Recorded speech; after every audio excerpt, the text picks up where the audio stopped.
지금 이 영상을 선택하신 여러분들은 아마 여러 가지 이유로 군대 생활 어려움을 경험하고 있는 분이시겠지요. 대한민국 청년이라면 누구나 국방의 의무를 다하기 위해서 군대를 가게 됩니다.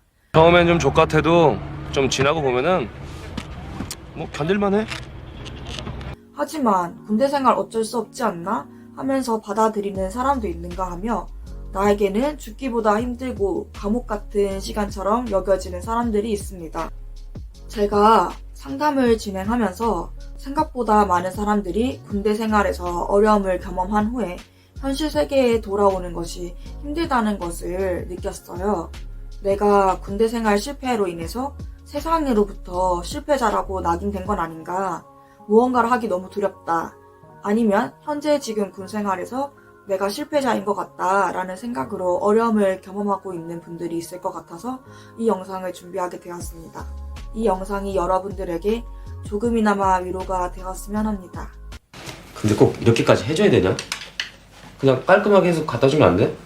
그게 기분이 왜 나빠? 그렇게 생각하는 그게 바보 같은 거지.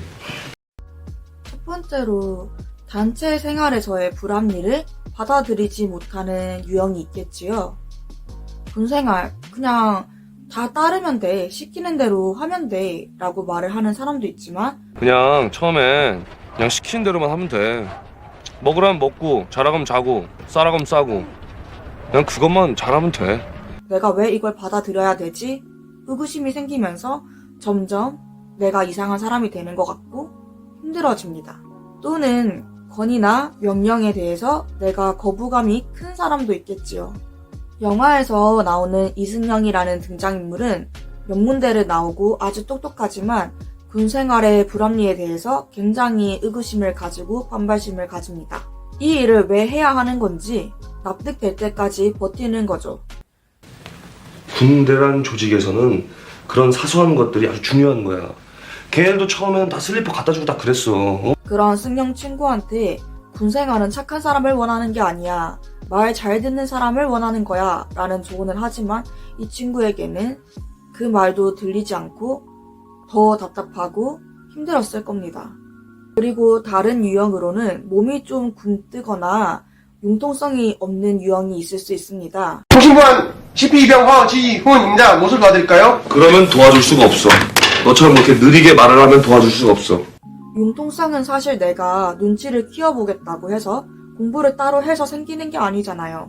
몸이 굼뜨는 것도 최선을 다해서 한 거지만 다른 사람의 마음에 성이 차지 않을 수 있죠. 딱 신속 명확 정확하게 알았어? 예, 알겠습니다. 아니야, 모르는 것 같은데. 손대. 손대. 그런데 여기서 상사의 꾸지람 또는 동기들에게 피해를 주는 내 모습을 보면서 나는 사회에서 실패자야 라는 생각을 할 수 있습니다. 군생활 실패가 모든 실패를 이야기하는 것은 아닙니다. 우리는 군대 생활에 있는 짧은 시간에 비해서 나의 전역 후에 대학교 생활, 직장 생활, 많은 기회를 가지고 있어요. 지금 여러분들이 실패자인 것 같나요?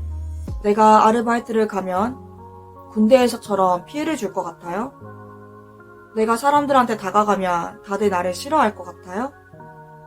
저는 이런 말을 들을 때마다 너무 가슴이 아팠어요. 여러분들은 실패자가 아닙니다.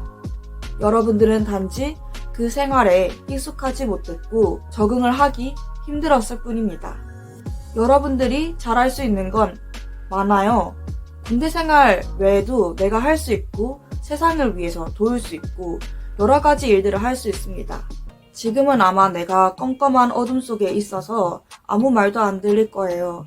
그냥 나는 아무것도 할 수 없고 너무 위험한 세상이고 다들 나를 거부하는 것처럼 느껴지겠죠. 다만 그 군 생활에서 내가 너무 나약하고 적응하지 못하고 아무것도 하지 못하는 나를 경험하였고 그 경험 속에서 넌 정말 실패자야. 넌 정말 우리한테 피해만 끼쳐 라는 피드백을 받았던 경험밖에 없기 때문입니다. 아마도 여러분들은 지금 깜깜한 어둠 속에 혼자 있는 것 같겠죠. 내가 나가기만 하면 너는 실패자야. 너는 우리한테 피해밖에 못 끼쳐. 너는 아무것도 할 수 없어. 라는 사람들의 피드백만 기억나고 맴돌 거예요. 그러면 나는 정말 그런 사람이 되는 거죠. 하지만 여러분들은 누군가의 따뜻한 응원이라든지 나의 성공적인 경험을 하지 못해서 그런 걸 수도 있어요. 그렇기 때문에 여러분들이 나를 사랑하기 위해서 세상 밖으로 조금씩 나와야 합니다. 우선 여러분, 식사를 거르고 있나요? 잠을 잘 자고 있지 못하나요? 규칙적인 운동생활 대신에 그냥 침대에 틀어박혀서 휴대폰만 만지고 있지는 않나요? 전역하지 않고 지금 군 생활을 하시고 계신다고 한다면 아무에게도 다가가지 않고 내가 왜 적응하기 힘든지 알리지 못하고 그냥 나 혼자 덮어두고 있지는 않나요? 우선 여러분의 규칙적인 생활부터 찾아야 합니다.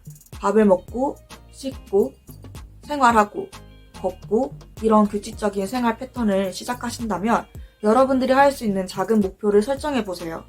굳이 큰 목표가 아니어도 됩니다. 30분 산책하기, 청소하기, 봉사활동하기, 동기한테 말 걸어보기, 선임한테 내가 이 약을 먹으면 얼마나 우울해지고 얼마나 몸이 다운되는지, 그렇지만 나는 피해를 끼치고 싶지 않으니 최대한 노력하겠다라는 다짐 등 내가 하루에 한 번씩 실천할 수 있는 기회들은 많습니다.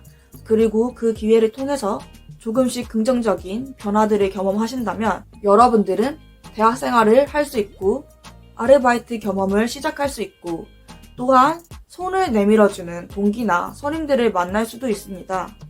여러분들, 여러분을 포기하지 마세요. 하지만 전역 후에도 내가 이런 목표를 조금씩 설정하는 것이 힘이 든다고 하신다면 주저하지 말고 상담센터를 찾아주세요. 여러분들, 저는 여러분들을 응원합니다. 너무 마음이 아팠어요, 정말로. 여러분들은 실패자가 아니에요.